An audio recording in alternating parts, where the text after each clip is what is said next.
Good morning, friends. Welcome to another Word of God, OBEJournal 2018. We're early on in the series, but even now I have a little difficulty remembering if it's number 5 or number 6. I think it's number 6. But we will get the categories correct.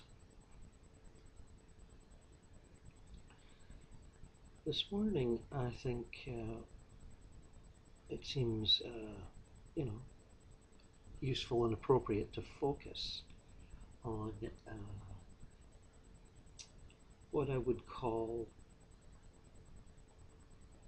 if not instant, then fairly immediate transfer of consciousness to one plane or another, and perhaps at one point in time or another. They're all quite malleable, time and space, space including astral plane space, which of course is different than physical plane space. But we know that already, but maybe I should just mention that.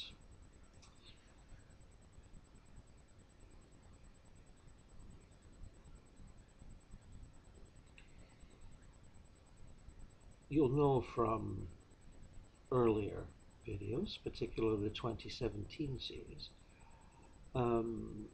that I feel that one can transfer or project consciousness fairly quickly without a lot of the preamble or ritual or effort that you might have picked up elsewhere. Now, I know I've done guided meditations where we are led slowly through the levels, and there's nothing wrong with that. It is, I suppose, yet another ritual. And like drumming or dreaming or, mindfulness meditation. They're all rituals that prepare you for the shock of the new, as it were. And but there are ways of projecting fairly quickly. And I'm not even sure if I'd call it a way. You just sort of do it. And in your mind's eye, see yourself there. And as I've said before, it doesn't involve the, how shall we say, paralysis of the physical body, where you might, if projecting the astral body, look down on the physical and see it prone on the couch or the bed or the chair, as though it were, asleep. That can and does happen, but in this method, you will still be, to one degree or another, conscious physically.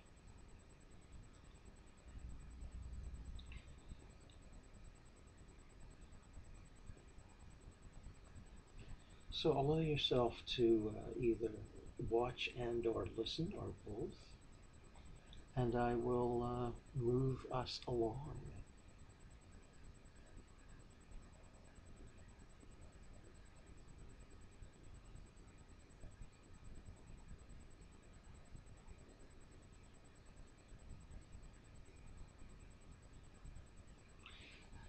Accepting the fact that all this is possible, let us explore.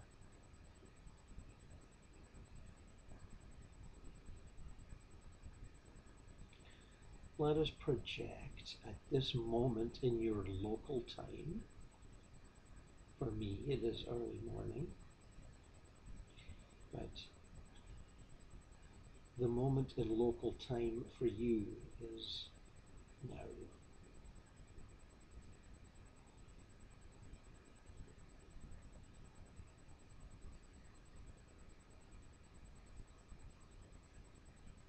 Let us project that part of ourselves, which I assume to be the mental body, into spiritual space, into the planes of spirit. I will pick the mid-astral, the summerland,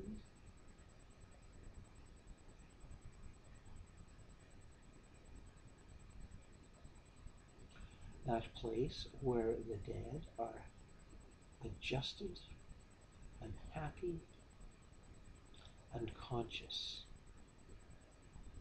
have moved beyond any kind of denial or rejection, and into whatever belief system territory suits their expectations and needs, a paradise or a heaven world. I feel myself in a paradise world,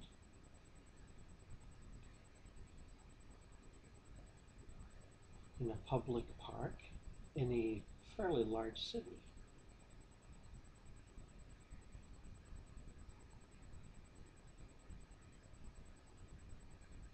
Why don't you join me?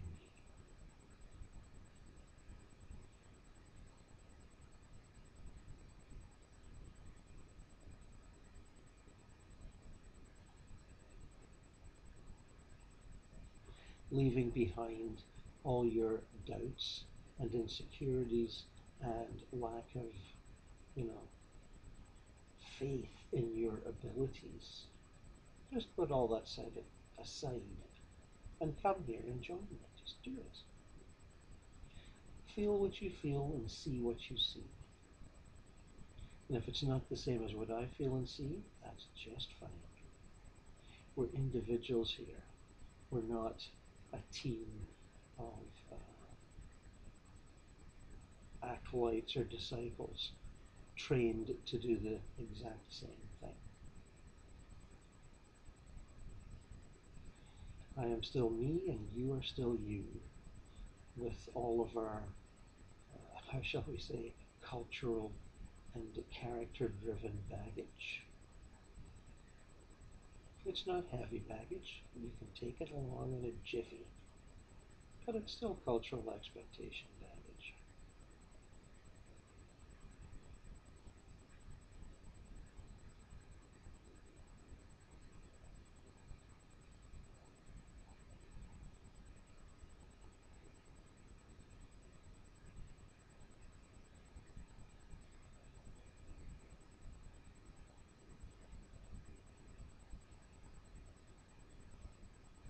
Let us stroll through the park.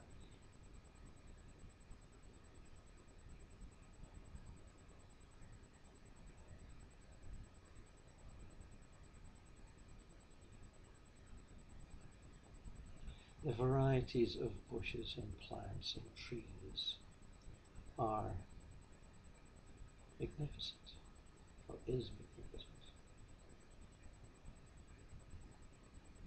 A much greater variety than one would see in the average, city park on Earth, because there is no cost to importing exotic plants as there might be on Earth.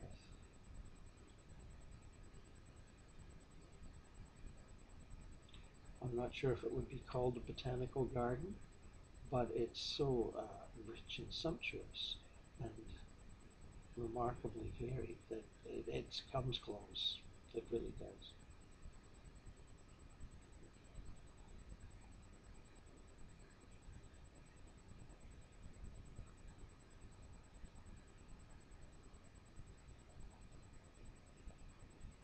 There are astral residents, permanent astral residents, as they say, um, all around. I wouldn't call it busy, but on the other hand, I wouldn't call it empty either.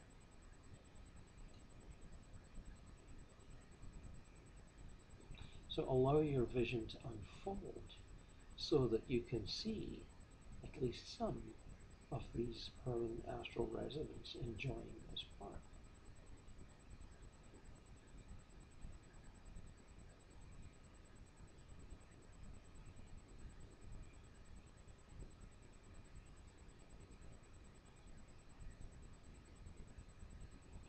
They allow us to pass unremarked. I think they sense that we are temporary visitors. There's something in our glow which is a little, shall we say, dimmer than that of an astral resident. It's subtle, but it's there.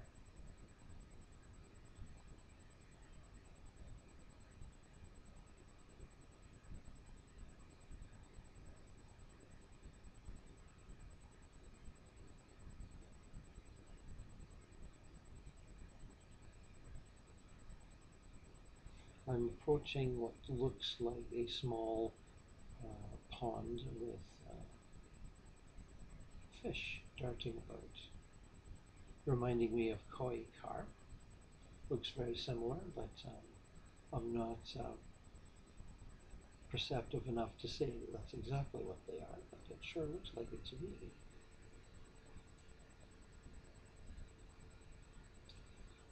Lotus leaves,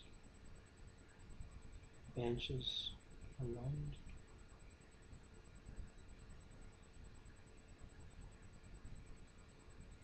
I'm joining on a bench with smiles. Two women who appear to be good friends and are enjoying each other's company.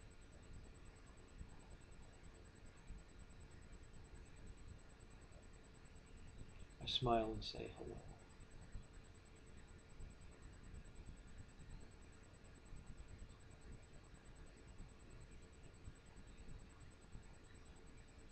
One asks if I'm enjoying my visit. And I say, oh, yes, you can tell, can you? And she says something like, yes, I've been here long enough to distinguish.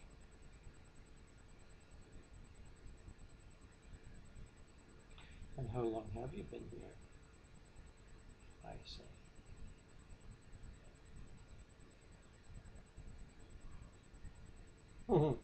Longer than I care to remember, she says. And I chuckle. So then I say, is it measured in decades? And she nods. And her friend next to her adds, I'm a fairly recent arrival compared to Janice here. I've only been here a few years Earth time. I ask her if she's happily settled, and she goes, oh yes, I'm quite well fitting in. I'm not using the right phrase then, that's not exactly what she said. It's a little clumsy. But, you know, fitting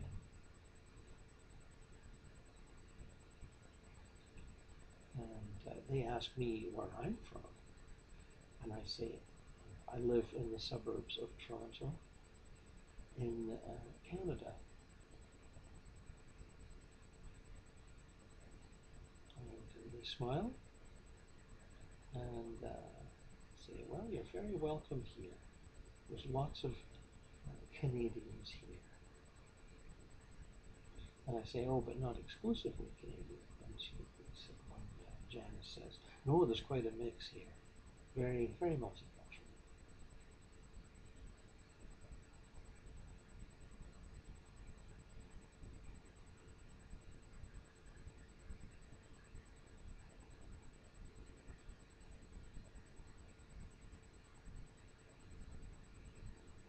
And then I say, and I imagine it's a location of great happiness for most residents. Happiness, harmony, and pleasant pastimes. And they both nod and smile. Yes, it is.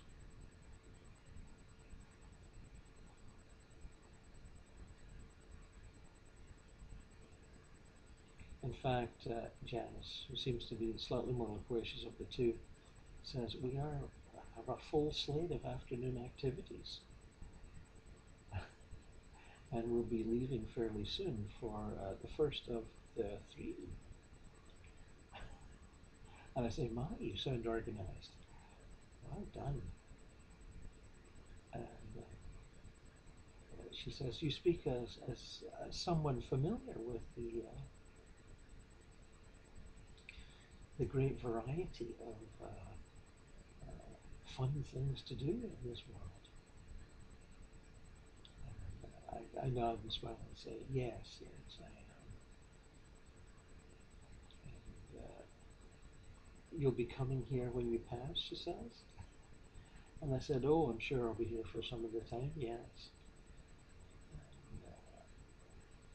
And I then explained that I'm a fairly regular astral traveler, and that I've investigated many corners of the spirit worlds, and look forward to investigating more. That I'm a curious soul by nature. And then I had sort of laughing, whatever nature happens to be, in your definition or mine. I said it gets bigger and stranger the longer I explore it. And both ladies there smile and agree. The other lady, who hasn't given her name yet, says that she is exploring her deeper nature now, just having gotten over the excitement of arrival and the process of settling in.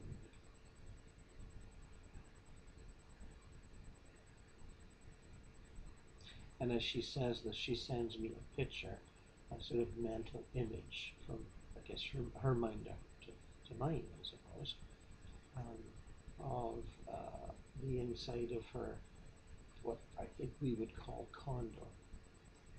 It's in a high rise, like a sort of very like the newer stylish condos we see here in the big cities on Earth. We certainly have them in Toronto, no question of that. And it's more spacious, large window. I know a lot of them have large windows, but this is more spacious than the smaller condos that I've seen that people will grab when they've got enough money here in this world. And I just got a quick image, but it's spacious and comfortable. And it reminds me of the sort of way you would set up a condo after you'd perhaps reached middle age and purchased the various furnishings that perhaps you desired when younger but maybe couldn't afford. That sort of settled, semi-luxurious feel. Yes. Artwork on the walls, small sculptures here, there. Um, and I nod to her and say, "Yes, very nice. And how did you do that?" She laughs and says, "Oh, I just learned from Janice how to think of something and send it to somebody else." And Janice smiles and says, "Yes, I like to show people that. It's fun." And reflecting on the process briefly, I would say it's rough, like taking out your phone here and showing people pictures of your condo or apartment, and but it's a mental transfer. So there we go with that.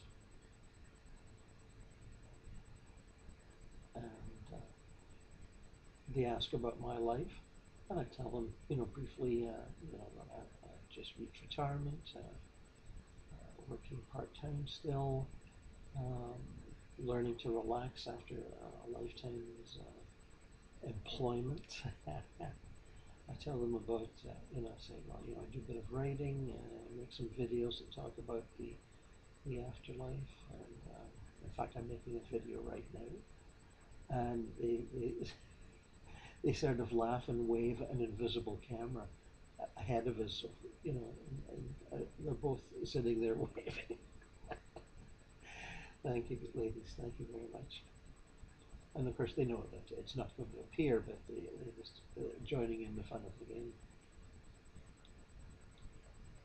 And Janice tells me I'm the first person she's met that, well, she's met other projectors and travelers or come across them, but I seem to be the only one that's making videos about it. She said, "Oh, I'm sure there's more, but I hadn't met them."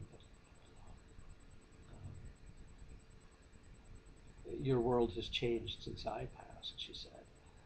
It looks like she passed in the 70s, she says. She says, I don't care to remember, but it wasn't a pleasant passing. But I got here and I adjusted. I was given help, and now I'm happy as the day is long, she says. I have some family that is here and others who are still to arrive. And there's a mixture of intimacy and distance amongst my family members. Some of us are close, others not so.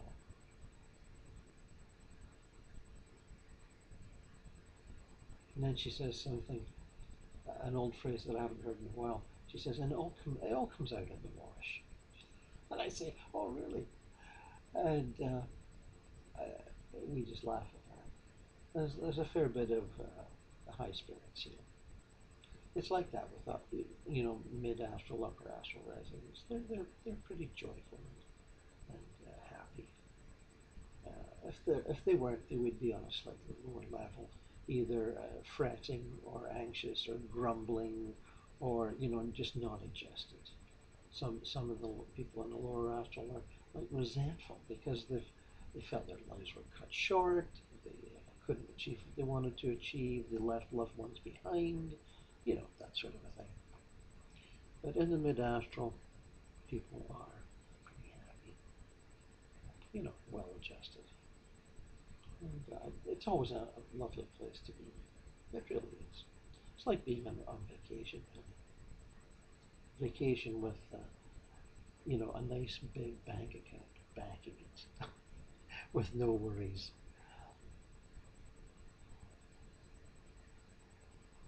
I asked them how they feel about life generally, and the other lady,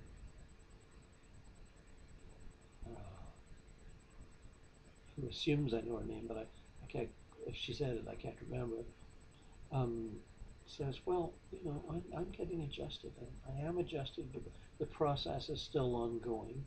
I have my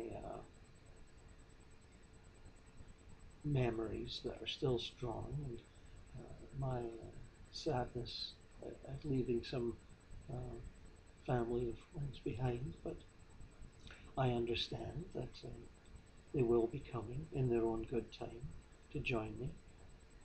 I miss my children, even though they're grown up. And certainly, I'm going to, once what she said, once I'm confident in the process, I will be visiting when the grandchildren arrive. And she giggles and says to Janice, can you tell him? Can you tell him? And I go, yeah. And Janice goes, yeah, sure, you can tell him. He understands. And she says, one of the souls that's going to be one of my grandchildren, I actually know a little bit. I've met them and have shared in their excitement of being born fairly soon.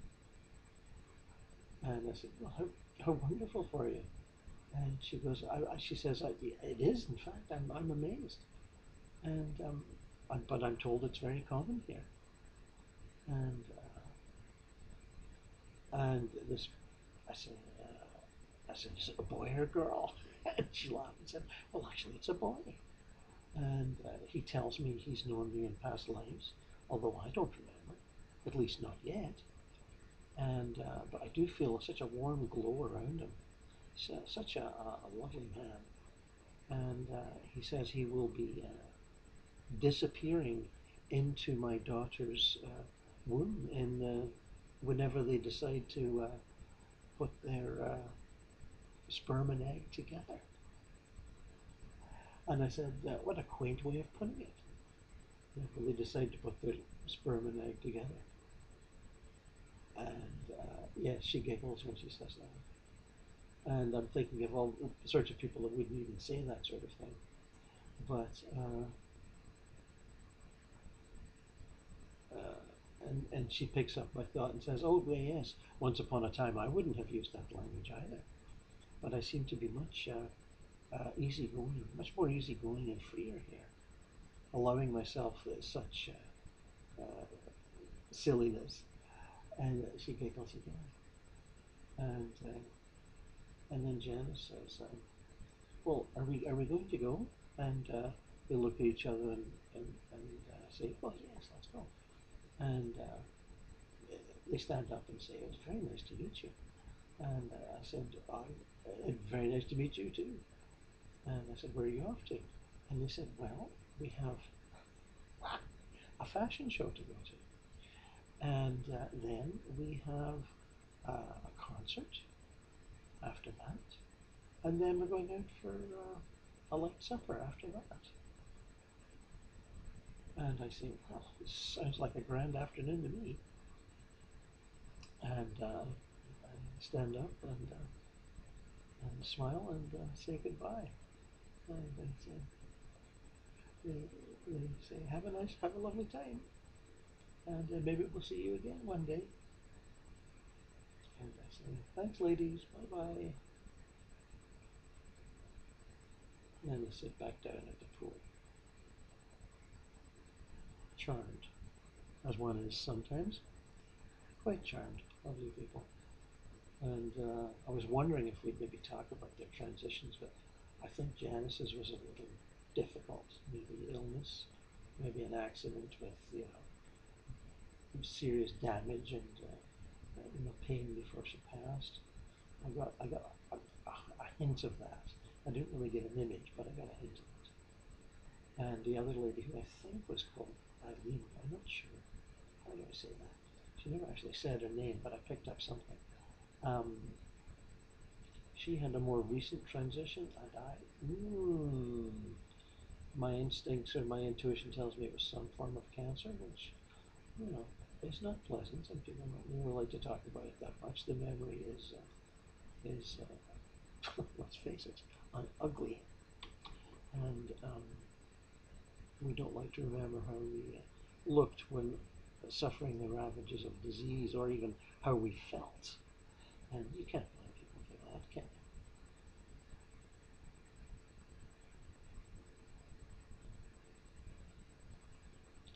So, sitting by the pond, watching the fish that look an awful lot like koi carp, um, you know, moving around in that time-honored fashion, enjoying their world as I'm enjoying this one, and I hope you are too.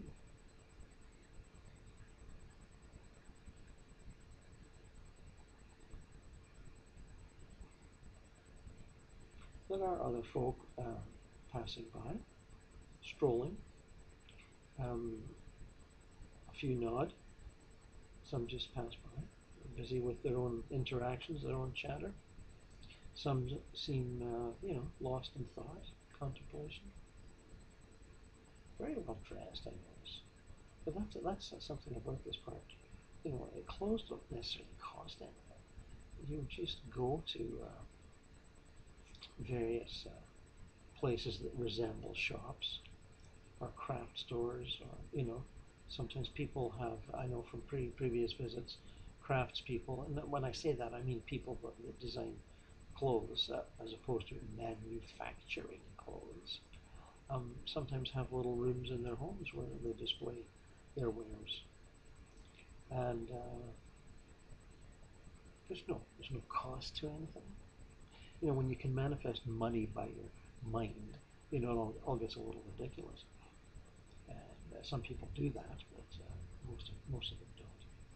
But I think it's very stylish. I mean, because you can have anything you want, really. I mean, I wouldn't say it's over the top particularly.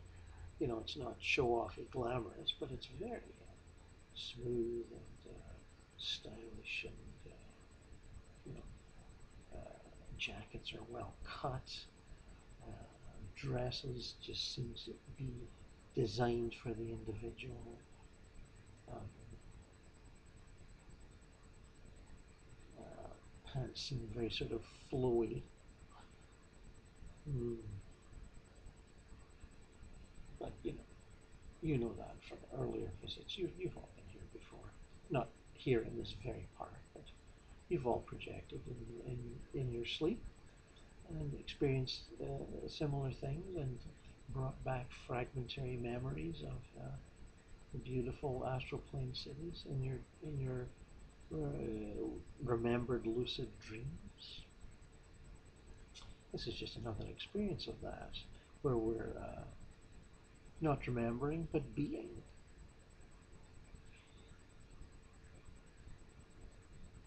So I'm departing from there, and I'm back in my seat here in my house in the physical plane, and I'm now going to attempt to project back, oh, 50 or 60 years anyway. No, I think even longer. Let's go a little farther back.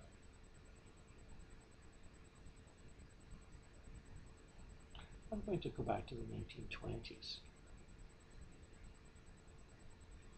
I'd like to catch the feel of astral cities that are then filled with the quote-unquote war dead. World War I having been over just a couple of years. I find myself in a dance hall, or something that resembles a dance hall, and I'm standing at the corner, looking on, uh, and people are assuming that I'm just one of the men there looking to ask a lady to dance. And people are dressed in the 1920s styles and looking very sharp and, how shall I say, primed, mostly seeming young, and I suspect all recently dead, either from war wounds or the flu that followed the great epidemic of Spanish flu. And there's a slight edge to their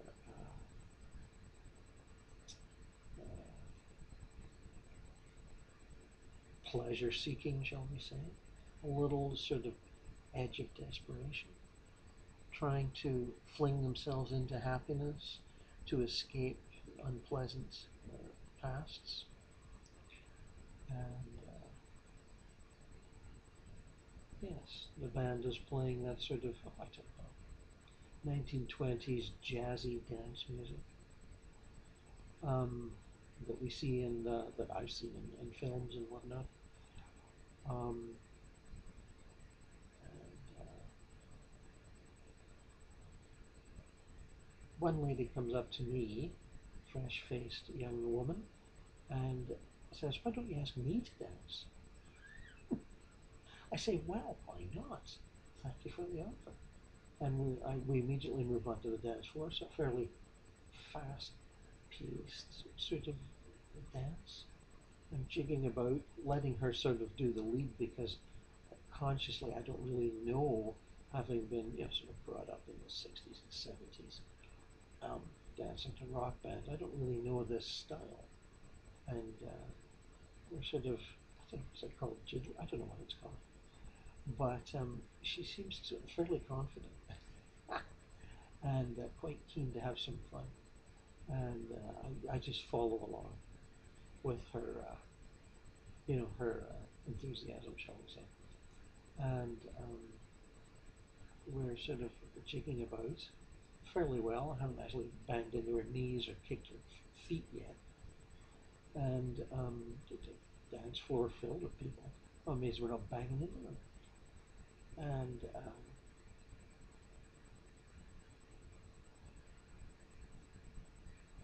I'm going to project forward a few minutes because this dance thing seems to be going on. And we're sitting down at the edge with a little table, and there seem to be drinks in front of us. I don't know if we manifested them or somebody brought them over. The place is very busy. And I think the busyness is part of the whole experience. You know, escape yourself into the social whirl and have some fun. That sort of a vibe.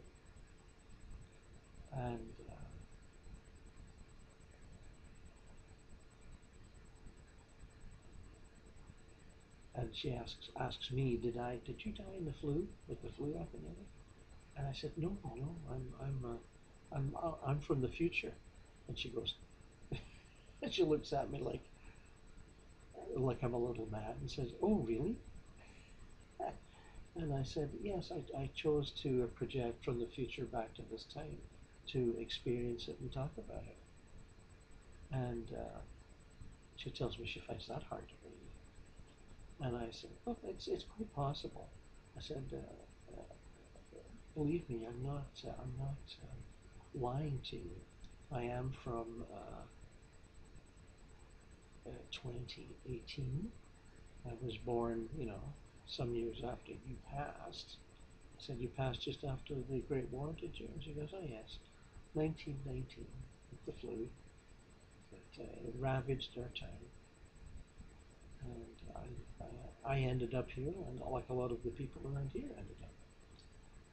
And I said, oh, well, that's sort of what I expected, but it's interesting to experience your new happiness. I'm very glad for you. I know that it must have been a terrible time, First World War.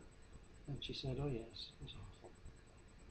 All the young men I knew had passed, had gone off to war and never, most of them never come back. And the ones that did come back were crippled and shell shocked.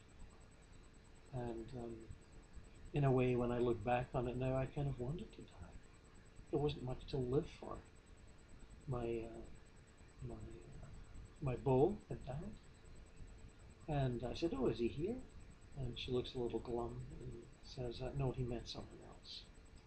And I said, "Oh dear." But she said, "It's all for the best, I'm sure. I'm adjusting to life here, and I understand that it will go on for as long as I want it to go on. At least that's what I'm told." And she picks up a drink and has a sip.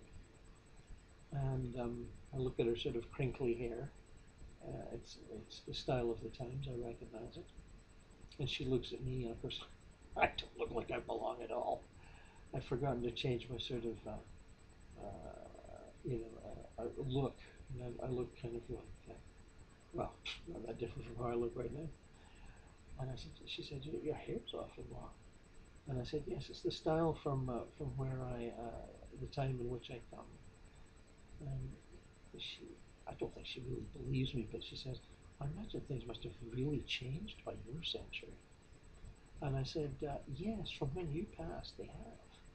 We have, we have planes that take us about, a large passenger planes. I said, they were barely around in your day. And she said, oh, we just have little ones. And we usually use them to fight each other. And I said, yes, well, that really develops. There are planes in my time where hundreds of people get on and go on trips and on vacations. And she says, oh, really? And I said, we have televisions. And she said, oh, we have televisions in this world. I've just been seeing them. And I said, but not on in the land that you left. And she said, no, we didn't have a big land. We had. I said, but you didn't have radio. She said, well, I never heard the radio. And I said, I'd heard people talk about it, but I hadn't actually heard one. And but you have all that here now, I say. And she goes, oh yes, it's a wonderful paradise of new inventions here. She says, I'm just in a whirl trying to understand it all.